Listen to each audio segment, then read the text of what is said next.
आज का ताइवान जो पहले फॉर्मोसा था और जापान के कंट्रोल में था, वहां 18 अगस्त 1945 को अचानक से एक एयरप्लेन क्रैश कर गया जिसमें काफी लोग थे और उन्हीं लोगों में थे सुभाष चंद्र बोस। प्लेन के क्रैश होने पर पायलट और कुछ लोग मारे गए, बट सुभाष चंद्र बोस और उनके असिस्टेंट हबीब उर रहमान जीवित थे। प्लेन के कुछ हिस्सों में आग लग गई थी और उसका फ्यूल टैंक भी फट चुका था, जिसके कारण सुभाष चंद्र बोस गैसोलीन से भीग गए। हबीब उर रहमान बोस के पास गए और दोनों ने मिलकर प्लेन से निकलने की कोशिश की, बट क्योंकि गैसोलीन सुभाष चंद्र बोस जी के कपड़ों पर लग गया था, वो आग में बुरी तरीके से झुलस गए। उन्हें एक अस्पताल ले जाया गया जहां कुछ जापानीज डॉक्टर्स ने उनका इलाज किया, बट कोमा में जाने के कारण 18 अगस्त 1945 को लगभग 9 से 10 बजे के बीच वो 48 की उम्र में दुनिया को छोड़कर चले गए। 20 अगस्त को सुभाष चंद्र बोस जी की बॉडी को ताइहोकू क्रेमेटोरियम में क्रीमेट किया गया।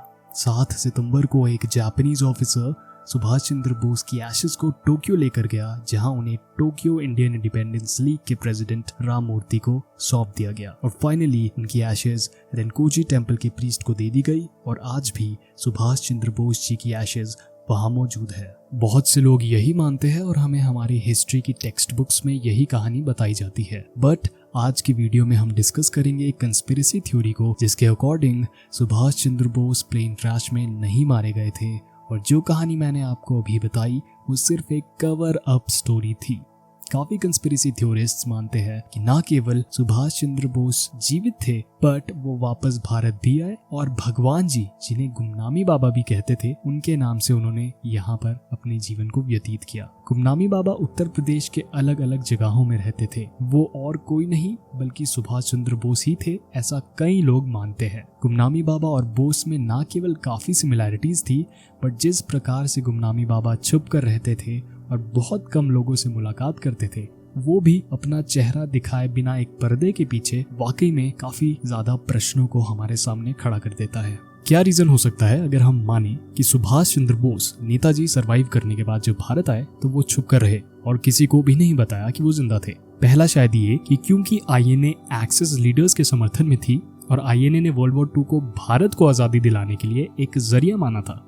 हमें पता है कि एक्सेस पावर्स को अलाइड पावर्स ने वर्ल्ड वॉर 2 में हरा दिया था। हिस्ट्री पढ़ने पर हमें ये भी पता चलता है कि आईएनए लीडर्स को ब्रिटिशर्स ने अच्छे से ट्रीट नहीं किया। रेड फोर्ट ट्रायल्स, जो हमारी मॉडर्न हिस्ट्री का एक इम्पोर्टेंट पार्ट है, उसमें हमें पता लगता है कि नवंबर 1945 से मई 1946 के बीच काफी ज्यादा आईएनए ऑफिसर्स पर कार्यवाही की गई। शायद हो सकता है कि नेताजी को लगा हो कि अगर लोगों को पता चल जाएगा कि वो जीवित थे तो ब्रिटिश और इंडियन लीडर्स में फिर से तनाव की स्थिति कहीं ना कहीं बन सकती है, क्योंकि भारत के लिए नेताजी एक महान व्यक्ति है और ब्रिटिश सरकार के लिए कहीं ना कहीं नेताजी आज भी एनिमी के तौर पे ही देखे जाते हैं। दूसरा शायद ये रीजन था कि वाकई में प्लेन क्रैश में वो घायल हो गए थे और उन्हें रिकवर होने में कुछ सालों का समय लग गया और इन्हीं सालों में भारत को इंडिपेंडेंस मिल गई, आजादी मिल गई। तो शायद अब नेताजी को लगा हो कि क्योंकि उनका गोल भारत को आजादी दिलाना ही था और अब भारत क्योंकि आजाद हो गया है, तो अब उन्हें लाइमलाइट में आने की कोई जरूरत नहीं है। हम एक ऐसे व्यक्ति की बात कर रहे हैं जिन्होंने 1920 में चौथी रैंक के साथ इंडियन सिविल सर्विसेज की परीक्षा क्लियर की थी और बाद में अपने ही देश के लिए वो सर्विसेज छोड़ भी दी थी। इससे हमें पता चलता है कि उन्हें ना ही पावर और ना ही फेम का शौक था और वो एक सिंपल, पैशनेट और हार्ड वर्किंग व्यक्ति थे। और भी ऐसी बहुत सी बातें हैं और काफी रीजंस हो सकते हैं कि क्यों वो हिडन रहे लोगों से आफ्टर सर्वाइविंग। चलिए अब वापस भगवान जी गुमनामी बाबा की बात करते हैं। गुमनामी बाबा एक लोकेशन में रहते ही नहीं थे, कभी लखनऊ तो कभी अयोध्या। वो अपना ठिकाना बदलते रहते थे। माना जाता है कि गुमनामी बाबा नेपाल के जरिए भारत आए थे।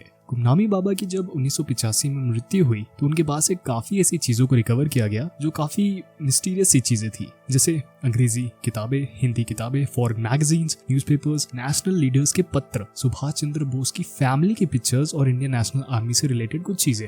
ये अपने आप में एक रहस्यमय बात है कि आखिर एक धार्मिक बाबा के पास ये सब चीजें क्यों होंगी, और उनके पास इंडियन नेशनल आर्मी के कुछ ऑफिसर्स के पत्र भी थे। इंटरेस्टिंगली उनके पास जर्मन मेड दूरबीन, आईएनए की uniforms, European crockery set, Rolex और ओमेगा की घड़ियां जो कि देखने में ठीक वैसी ही थी जैसे सुभाष चंद्र बोस के पिता ने उन्हें दी थी, मैप्स और बहुत सी अलग अलग आइटम्स जो एक साधारण व्यक्ति के पास नहीं होती है। भगवान जी, गुमनामी बाबा की राइटिंग भी नेताजी की राइटिंग से काफी मैच करती थी। बी लाल कपूर, जो कि एक retired chief examiner of questioned documents थे, उन्होंने जब नेताजी और भगवान जी की राइटिंग मैच की तो वो राइटिंग बिल्कुल मैच हुई। बट जब जस्टिस मुखर्जी कमीशन, जिसके बारे में हम थोड़ी देर में बात करेंगे, उन्होंने गवर्नमेंट एक्सपर्ट से राइटिंग मैच करने को कहा तो गवर्नमेंट एक्सपर्ट्स ने बोला कि राइटिंग्स मैच नहीं करती। According to them English handwriting तो दोनों व्यक्तियों की मैच कर रही थी, बट बंगाली हैंड राइटिंग में डिफरेंस था। गवर्नमेंट की रिपोर्ट भी डिटेल्ड नहीं थी। कर्ट बैगेट, जो कि एक फेमस हैंड राइटिंग एक्सपर्ट थे, उन्होंने भी यही बोला कि हैंड राइटिंग गुमनामी बाबा जी और नेताजी की मैच करती थी। दांतों की डीएनए एनालिसिस भी करवाई गई, बट इसमें भी प्रॉब्लम थी। डीएनए सैंपल्स को central forensic science laboratory Hyderabad और कोलकाता में भिजवाया गया। हैदराबाद की लैबोरेटरी ने बोला कि दांत के सैंपल से डीएनए नहीं मिल पाया।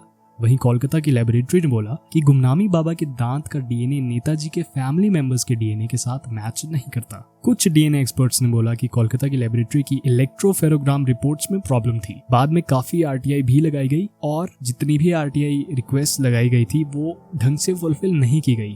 सबसे लेटेस्ट आरटीआई जो 2022 में लगाई गई थी, जिसमें सीएफएसएल ने ये बोला कि section 8 subsection 1 clause A E and section 11 subsection 1 के तहत इंफॉर्मेशन शेयर नहीं की जा सकती है। इन सेक्शंस और क्लॉजेस को जरा आप खुद देखिए। अब information disclosure of which would prejudicially affect the sovereignty and integrity of India, the security, strategic, scientific और economic interests of the state, relation with foreign state और lead to incitement of an offence. अब ये ऐसी भी कौन सी information है जो देश की सोवरेनिटी और इंटेग्रिटी को हार्म कर सकती है, कहना काफी मुश्किल है। काफी लोग जो गुमनामी बाबा से मिले उन्होंने ये क्लेम किया कि वो ही नेताजी थे। उनकी आवाज को कैरिज्मेटिक और चार्मिंग भी लोगों ने कहा और काफी मैच करती थी उनकी आवाज नेताजी के साथ, ऐसा भी उनका कहना था। स्ट्रेंज बात ये है कि जितनी भी इंक्वायरीज ये जानने के लिए हुई कि भगवान जी नेताजी थे या नहीं, उनके अलग अलग व्यूज और कंक्लूजन सामने आए। कुछ इंक्वायरीज में बोला गया कि उनमें डिफरेंस था, वहीं कुछ इंक्वायरीज ने बोला कि उनमें काफी ज्यादा सिमिलैरिटीज थी और ये पॉसिबिलिटी भी हो सकती है कि भगवान जी ही नेताजी थे। जस्टिस मुखर्जी कमीशन, जो कि 1999 में बनाई गई थी, उसका काम था ये जानना कि क्या वाकई में नेताजी प्लेन क्रैश में मारे गए थे या नहीं। यूं तो इस कमीशन ने कंक्लूड किया कि Gumnami Baba and Netaji were not related, but कुछ बाकी कंक्लूजन्स काफी चौंका देने वाले थे।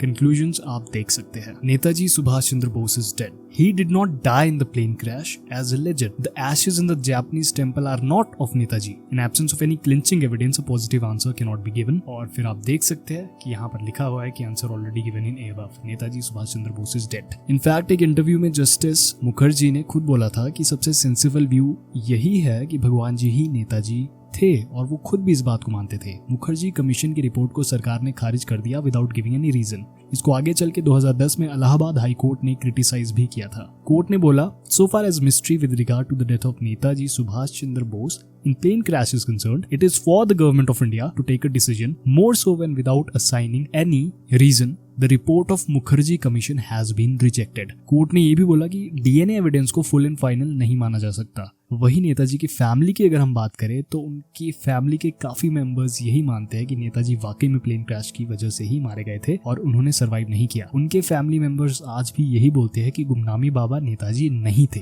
आगे चल के 2016 में एक और कमीशन बनाई गई, justice Sahay commission, related to Netaji, और 3 साल की इंक्वायरी के बाद इस कमीशन ने ये कंक्लूजन्स दिए। इंपॉर्टेंटली इस कमीशन ने ये बोला कि भगवान जी नेताजी नहीं थे, बट शायद भगवान जी नेताजी के फॉलोअर थे और उनसे इंस्पायर हुए थे। बट फिर भी हम काफी ज्यादा यहाँ पर देख सकते हैं कंक्लूजन्स। वो बंगाली थे, well versed, Bengali English Hindi उन्हें आती थी, एक्स्ट्रॉर्डिनरली वेल रेड पर्सन थे, काफी ज्यादा पढ़ाई का शौक रखते थे, बंगाली इंग्लिश हिंदी काफी बुक्स क्योंकि उनके कलेक्शन से मिली। वॉर पॉलिटिक्स करंट अफेयर्स में बहुत इंटरेस्ट रखते थे।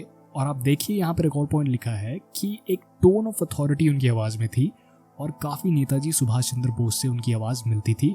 ट्रिमेंडस विल पावर थी, सेल्फ कंट्रोल बहुत था क्योंकि बहुत ज्यादा टाइम तक वो छुप कर लोगों से रहे, किसी से मिलते नहीं थे। People with whom he used to talk from behind a curtain were mesmerised after listening to him. काफी करिश्मेटिक थे, जैसा मैंने आपको पहले बताया। मेडिटेशन और पूजा काफी किया करते थे। म्यूजिक, सिगार, खाने पीने के शौकीन थे और he was disillusioned with the state of governance in India. कहीं ना कहीं जो गवर्नेंस हो रही थी, सरकार जो हमारी है, उनसे सहमत नहीं थे वो। तो ये सारी चीजें यहाँ पर हम देख सकते हैं कंक्लूजन्स रही जस्टिस सहाय कमीशन की।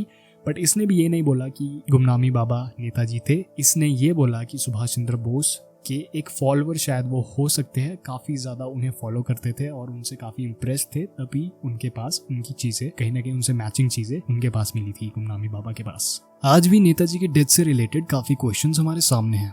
हमारी हिस्टोरिकल टेक्स्ट बुक्स में जो लिखा है क्या वो सच्चाई है या कुछ और, कहना मुश्किल है। अलग अलग इन्वेस्टिगेशंस, अलग अलग कंक्लूजन्स और बहुत सारे प्रश्न। आप लोगों को क्या लगता है, क्या गुमनामी बाबा नेताजी थे या फिर ये दोनों अलग अलग पर्सन्स थे? Let me know in the comment section.